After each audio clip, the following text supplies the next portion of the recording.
കൊല്ലം മേരൂരിൽ കിടപ്പുമുറിയിലെ ജനൽ കമ്പിയിൽ യുവതി തൂങ്ങി മരിച്ച സംഭവത്തിൽ ദുരൂഹതയെന്ന യുവതിയുടെ കുടുംബം. ആത്മഹത്യ ചെയ്ത അശ്വതിയുടെ ഭർത്താവ് സനുവിനെതിരെയാണ് കുടുംബം പരാതി നൽകിയിരിക്കുന്നത്.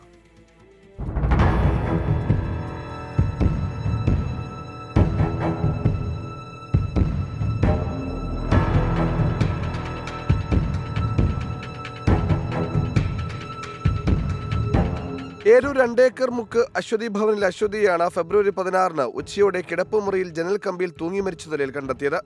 അശ്വതിയുടെ മൊബൈൽ ഫോൺ ബന്ധുക്കൾക്ക് പോലീസ് തിരികെ നൽകിയതോടെയാണ് സനുവിന് മറ്റൊരു സ്ത്രീയുമായുള്ള ബന്ധം ഉപേക്ഷിക്കാൻ അശ്വതി ഭർത്താവിനോട് പറയുന്ന ശബ്ദ സന്ദേശം വീട്ടുകാർക്ക് ലഭിക്കുന്നത്.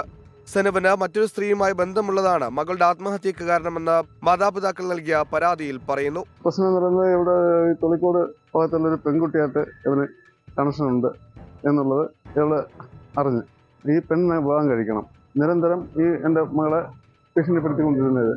അങ്ങനെ അവൻ ഈ മറ്റ് സ്ത്രീയായിട്ട് ബന്ധപ്പെട്ട് ഇവളെ ഭീഷണിപ്പെടുത്തിയാണ് ഈ കുട്ടി ആത്മഹത്യ ചെയ്തത്. എന്നാൽ അശ്വതിയുടെ കിടപ്പുമുറിയിൽ നിന്നും തന്റെ മരണത്തിന് മറ്റൊരു കാരണവുമില്ലെന്ന് ആത്മഹത്യാക്കുറിപ്പ് പോലീസ് കണ്ടെത്തിയിരുന്നു. ഭർത്താവ് വിദേശത്തുള്ളപ്പോഴായിരുന്നു അശ്വതിയുടെ ആത്മഹത്യ. ആത്മഹത്യ ചെയ്യുന്നതിന് മുമ്പ് ഇവിടെ ഗുളിക എല്ലാം കൂടെ വാരി പൊട്ടിച്ച് ഞാൻ ഇപ്പൊ ഗുളിക കഴിച്ച് ഞാൻ ആത്മഹത്യ ചെയ്യുമെന്ന് പറഞ്ഞ് ഇവനെ കാണിച്ചു. എന്നിട്ട് പോലും ഇവൻ ഞങ്ങൾക്ക് ഒന്ന് വിളിക്കുകയോ ഞങ്ങളുടെ ഈ വിവരം പറയുകയോ ചെയ്തിരുന്നെങ്കിൽ ഞങ്ങളെ കുട്ടി ഞങ്ങൾക്ക് രക്ഷപ്പെടുത്താമായിരുന്നു.